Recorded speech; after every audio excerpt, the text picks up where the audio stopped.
ये है वो मंज़र, देखें जो स्क्रीन पे आप देख रहे हैं। कप्तान गए, वो खुद भी कुछ कर नहीं सके कप्तान, बहरहाल रिजवान को बुला लिया। रिजवान का ये बिग बैश लीग बड़ा, और मैंने वो आज का मैच देखा, आपका कप्तान जो रिजवान साहब का कप्तान उसको इस तरह बुला रहा है जैसे पता नहीं है कि वो लोकल प्लेयर था। वो लोकल प्लेयर नहीं है भाई। आज मेरा दिल बड़ा दुखी है, इसलिए नहीं कि कल पाकिस्तान हारा है, इसलिए कि बीबीएल में रिजवान रिटायर्ड आउट हो गए और ये पहले ऐसे बल्लेबाज हैं जिनको बीबीएल में इस तरह से मतलब स्लो बैटिंग की वजह से रिटायर्ड आउट किया गया है। और जिस तरीके से उन्हें बाहर बुलाया गया, मतलब वो बड़ा एम्बैरेसिंग था। काफ़ी तकलीफ हो रही है मुझे, लेकिन साथ ही साथ हर पेज पे जो है वो रिजवान भाई की शक्ल बनी हुई है कि रिजवान भाई को वापस बुला लिया गया। अच्छी खासी लर्न हो गई आज। शर्मिंदा हूं मैं आज ये सोच के कि ये बंदा मेरा फॉर्मर T20 कैप्टन है। ये इंसल्टिंग होता है एक इंटरनेशनल प्लेयर के लिए। ये पहले पाकिस्तानी प्लेयर बीबीएल में तो पहले ही हैं, और सीपीएल में I think so Imad Wasim के साथ भी ये हो चुका है। बहुत बड़ी ज्यादती है और मैं सख्ती के साथ ये बात कर रहा हूं। मेरे हिसाब से इससे ज्यादा शर्म की बात कोई नहीं हो सकती। इतनी बड़ी लीग जिसके बारे में हम ये बात करते हैं कि वाकई एक, मैंने कहा था कि there needs to be investigation, there needs to happen कि इन 5 प्लेयर्स को बीबीएल ने लिया कैसे है भाई। That's how they play. 20 पे 21, 40 पे 45, दैट्स व्हाट दे डू। ये एक इंसल्टिंग होती है। वो बल्ले भी तोड़ेगा और वो उसके बाद एक्सपोज भी करेगा पूरी फ्रेंचाइज को, और वो छोड़ के भी चला जाएगा। आई विश कि वो ऐसा करे। आई विश कि वो ऐसा ही करे। You are one of the biggest stars of Pakistan cricket, और आपको ऑस्ट्रेलिया की डोमेस्टिक लीग में ऑस्ट्रेलिया के डोमेस्टिक कैप्टन ने रिटायर आउट कर दिया यार। क्रिकेट के इतिहास में ऐसा बहुत कम होता है, पर कल रिजवान के साथ जो हुआ उसे हम जिंदगी भर याद रखने वाले हैं। आज हम बात करेंगे उस क्रिंज वर्दी मूवमेंट की जिसने पूरे क्रिकेट वर्ल्ड को हैरान कर दिया था। ऑस्ट्रेलिया के मैदानों में इस वक्त पाकिस्तान क्रिकेट की जो रेपुटेशन की धज्जियां उड़ी हैं उसका किसी ने अंदाजा भी नहीं लगाया होगा। पाकिस्तान के स्टार बड़े अरमानों के साथ बिग बैश लीग खेलने गए थे बीबीएल। उन्हें लगता था कि वो वहां जाकर अपने T20 स्किल्स का जलवा दिखाएंगे और सब कुछ चुप करा देंगे, पर अफसोस वहां एक ऐसा रियलिटी चेक मिला है उन्हें जिसने उनके सारे ओवर कॉन्फिडेंस को मिट्टी में मिला दिया है। सबसे बड़ा ड्रामा तो तब हुआ जब मोहम्मद रिजवान बैटिंग करने उतरे। मेलबोर्न के लिए खेलते हुए रिजवान ने सिर्फ 23 बॉलें कंज्यूम की और स्कोर बनाया सिर्फ 26।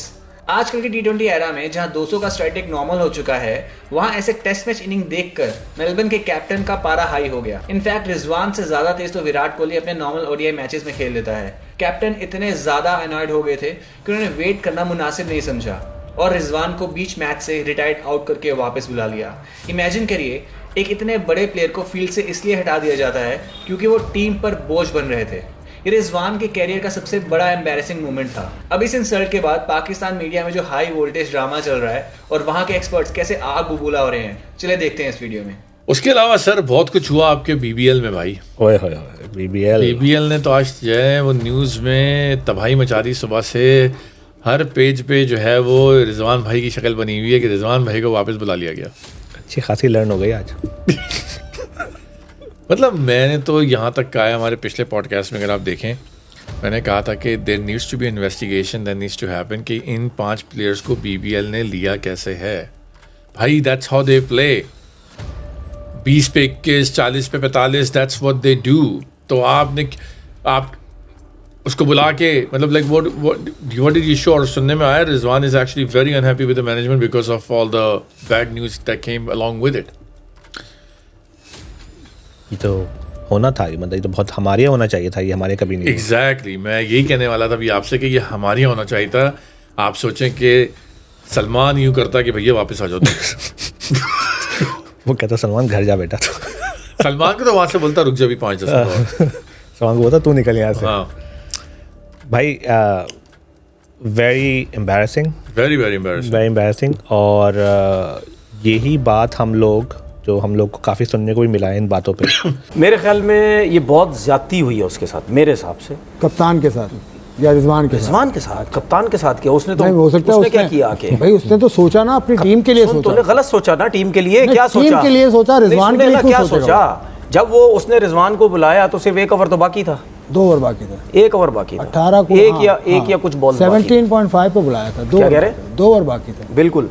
तो मेरे ख्याल में उस टाइम उसको बुलाना मेरे हिसाब से ज्यादती है। मेरे ख्याल ठीक है। दूसरी बात आप ये देखें, आप एक ओवरसीज को बुला रहे जिसकी पाकिस्तान से बड़ी परफॉर्मेंसेज हैं, ठीक है। और कोई भी ओवरसीज़ प्लेयर जब भी किसी लीग में खेलता है ना जाके, वो इस किस्म की फजूल चीज़ें एक्सपेक्ट नहीं करता कि उसके साथ होंगी, ठीक है। आपको थोड़ा सा सोचना चाहिए। और मैंने वो आज का मैच देखा, आपका कप्तान जो रिजवान साहब का कप्तान, उसको इस तरह बुला रहा है जैसे पता नहीं है कि वो लोकल प्लेयर था। वो लोकल प्लेयर नहीं है भाई, वो ओवरसीज प्लेयर है, आपने उसको लिया। अगर आप फॉर्म की बात करते हैं, फॉर्म आना जाना चीज़ है भाई। फॉर्म अगर नहीं है तो आपका अगर ये एटीट्यूड है वो बहुत गलत है। एक मिसाल इसी टूर्नामेंट में मैं एक मिसाल दे देता हूँ, ठीक है। डेविड वार्नर ने मैच हरवाया अपनी टीम को, 65 बॉलों पे कोई 55-57 बॉलों पे वो 60-65 रन किए उसने। आखिरी ओवर में 13 रन चाहिए थे, वो 3-4 बॉलें बीट कर गया, मैच हरवा दिया। और वो कमेंट्री में बैठ के लड़कों के खिलाफ किस तरह बातें कर रहा होता और मैं सुन भी रहा हूँ आजकल, ठीक है ना। आपने क्या किया बिग बैश में, अपनी टीम को मैच हरवा दिया। और आप टेस्ट मैचेस के अंदर बैठ के और लीग के मैचेस में बैठ के आप प्लेयरों के लिए क्या कैसे कैसे बातें करते हैं वो हम सबको नजर आता है। वो तो कप्तान था, तुमसे तो शॉटें नहीं लग रही, तो कोच का काम नहीं था, कप्तान का काम नहीं था कि भाई चले जी रूल है इस टीम का, चलो तुम बाहर आओ। क्यों वहाँ पे उसकी ईगो हो जाती, मैं ऑस्ट्रेलिया का बड़ा प्लेयर हूँ जी, मैं कप्तान हूँ, मैं बाहर नहीं जा रहा। ये बहुत बड़ी ज्यादती है और मैं सख्ती के साथ ये बात कर रहा हूँ। मेरे हिसाब से इससे ज्यादा शर्म की बात कोई नहीं हो सकती। इतनी बड़ी लीग जिसके बारे में हम ये बात करते हैं कि वाकई एक मतलब जबरदस्त लीग है, एक रिस्पेक्ट है इस लीग में। रिजवान के साथ जो आज हुआ है वो टोटल रॉन्ग हुआ। अच्छा, बहुत गलत हुआ। क्या कहना, वो स्टैंड ले लेते हैं रिजवान, आपको पता है किस चीज कोई का भी स्टैंड? मामला हो स्टैंड लेते हैं वो, सरोगेट मार्केटिंग। अब सुन ले मेरी बात यहाँ सुन ले। उनकी इज्जत पे बकौल आपके, हाँ। उनकी बेइज्जती हुई है बकौल आपके, हाँ। तो उनको क्या करना चाहिए, छोड़ के आ जाना चाहिए? नहीं, छोड़ के क्यों आ जाना चाहिए? कोई ऐसे थोड़ी है, कोई हाथापाई थोड़ी हो गई है। फिर भी बिल्कुल अपना एहतजाज उसको टीम के अंदर रखना चाहिए। आपने भी जो क्लिप्स देखी उनसे एक बात तो साफ है, पाकिस्तान क्रिकेट इस वक्त गहरे क्राइसिस में है। पाकिस्तानी मीडिया में जो गुस्सा है आप देख रहे हो वो जायज भी है। सोचो, एक प्लेयर जो आईसीसी रैंकिंग में टॉप टायर पर गिना जाता था, उसे एक फ्रेंचाइज लीग का कैप्टन बीच मैच से अनफिट फॉर द सिचुएशन समझकर वापस बिठा देता है। ये सिर्फ रिजवान के लिए एक एम्बैरेसिंग मूवमेंट नहीं है, बल्कि ये पाकिस्तान के उस आउटडेटेड T20 माइंडसेट का पर्दाफाश है जो इतने सालों से वो कैरी कर रहे थे। जब बाकी टीम में फर्स्ट बॉल से अटैक कर रही होती है तो रिजवान का 110-120 का स्ट्राइक रेट पर खेलना उनकी टीम के लिए स्लो पॉइजन से कम नहीं होता।